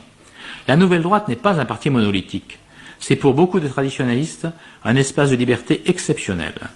À la périphérie de la Nouvelle Droite, David Gattegno, Jean-Paul Lippi, Jean-François Meyer, Jean Parvulesco, Paul Serran, Luc Saint-Étienne, Pierre-Marie Sigaud, Bernard Marillier, Paul-Georges Chansonetti, Dominique Lormier, etc. en font également partie. Alors ça, c'est tiré d'une interview publiée dans Résistance, numéro 3, mars 1998. Citons encore Christophe Levallois, né en 1959, professeur d'histoire et de géographie, directeur de la revue Sol Invictus. Éric Vattré, qui a publié en 1994 un ouvrage étudié La droite du Père, enquête sur la tradition catholique d'aujourd'hui, aux éditions Très Daniel. C'est un livre d'entretien avec divers écrivains aux personnalités dites catholiques, et dont une bonne partie est d'obédience gnostique. On peut citer dans ce livre la réponse que fait Jean Faure à la question d'Éric Vattré. Que peut apporter la lecture de René Guénon à un catholique de tradition? Réponse de Jean Faure. S'il en a la capacité intellectuelle, tout catholique doit lire au moins La crise du monde moderne et Le règne de la quantité et les signes des temps de René Guénon. Mais il doit lire aussi Paul Lecourt, L'ère du Verseau, la distinction définitive qu'il fait entre ésotérisme et occultisme. Il doit lire Jean Biès, Jean Brun, Le dernier Évola, et surtout, pour tenter de combler son ignorance, Mircea Eliade, à condition bien sûr de replacer le christianisme à sa place salvatrice prépondérante, non par chauvinisme, mais par connaissance de son rôle éminemment eschatologique. Quant à la fuite de René Guénon pour le Caire en 1930, je comprends qu'après avoir pendant 40 ans essayé de réveiller l'Église de Rome et la franc-maçonnerie de leurs apostasies, il ait fini par claquer la porte, d'autant plus qu'il possédait déjà une triple initiation, taoïste, hindouiste et soufi. Je n'en déplore pas moins qu'une telle lumière métaphysique n'ait pas brillé jusqu'à la fin sur l'Occident, mais à qui la faute? Fin de citation. Bon, je n'ai plus le temps de vous parler de 3 gnostiques atypiques, dont je vous dis seulement les noms. Henri Corbin, 1903-1978, c'était un professeur de la Sorbonne ou de l'école pratique de la 5e section de l'école pratique des hautes études, un ésotériste très savant, adepte de la théosophie mystique et de la gnose et spécialiste de l'islam mystique, l'islam ésotérique. Julius Evola, bon alors vous trouvez deux excellents articles sur lui dans Le sel de la terre, rédigés par le professeur Paolo Toffer, donc je n'y insiste pas. Quant à Raymond Abellio, de son prénom Georges Soulès, né en 1907 et mort en 1986, c'était un polytechnicien qui a commencé par être marxiste et socialiste, franc-maçon également. Il s'est affilié en 1932 à la Grande Loge de France, il a occupé des postes importants dans les cabinets ministériels du Front Populaire, ensuite il s'est rallié au gouvernement de Vichy. Puis, après, comme il a été poursuivi à la Libération, il a abandonné la politique pour se consacrer à l'ésotérisme sous l'influence d'un gourou qui s'appelait Pierre de Combas. Et alors là, il a écrit un bon nombre de livres, tous consacrés, enfin non, pas tous, mais pour beaucoup, consacrés à l'ésotérisme, notamment un qui s'intitule, je vous cite le titre, Vers un nouveau prophétisme, essai sur le rôle politique du sacré et la situation de Lucifer dans le monde moderne. Voilà, il a écrit également La fin de l'ésotérisme, De la politique à la gnose et un manifeste de la nouvelle gnose. Voilà. Bon, maintenant, je conclus. Eh bien, je voudrais faire une mise en garde qui a déjà été faite d'ailleurs, mais ce n'est pas inutile d'y revenir. Il est indispensable de connaître un minimum de choses sur la gnose, il n'est pas toujours souhaitable d'en avoir une connaissance approfondie. Pourquoi? Parce qu'on ne peut pas s'improviser spécialiste dans ces domaines. Cela nécessite de longues études, menées avec beaucoup de prudence et un grand amour de la vérité. Il faut obligatoirement étudier et approfondir la vérité en même temps qu'on étudie l'erreur. D'autre part, il ne faut jamais essayer d'aborder l'ésotéro-occultisme en étudiant sa littérature, ni non plus les travaux d'allure historique ou théologique de ceux qui sont ses partisans, avoués ou camouflés. Ça serait dangereux, car les gnostiques sont des gens très habiles, qui sont spécialistes de la séduction intellectuelle et de l'infiltration dans les milieux catholiques. Ils utilisent des sophismes, des raisonnements captieux, soigneusement étudiés pour égarer les esprits de ceux qui n'ont pas une formation suffisante pour les détecter. Donc, si on veut se former, il est indispensable de le faire en étudiant d'abord l'œuvre des adversaires catholiques de l'ésotéro-occultisme, dont notre ami Joël Morin nous a donné la liste hier soir. Il ne faut pas oublier donc que c'est un combat qui présente des dangers, comme toutes les batailles, que tout le monde n'y est pas apte, mais il ne faut pas oublier non plus que c'est un combat indispensable, car la Sainte Église ne doit jamais manquer de défenseurs contre les hérésies. Et comme l'écrivait Jean Vaquier dans Occultisme et foi catholique, je le cite, « Pour la génération qui monte, il y a une passionnante aventure à courir, l'aventure de l'orthodoxie catholique. Il faut la faire triompher. Il faut l'expliquer en montrant à la fois sa logique surnaturelle et son majestueux mystère. Aventure passionnante pour deux raisons. D'abord parce que la bataille sera rude, ce qui est déjà un attrait pour des esprits pugnaces. Et ensuite parce que la victoire est acquise d'avance du fait de l'incomparable solidité du dogme. C'est le propre de la vérité que de triompher. Ayez confiance, j'ai vaincu le monde, a dit Jésus. Je suis la voie, la vérité et la vie.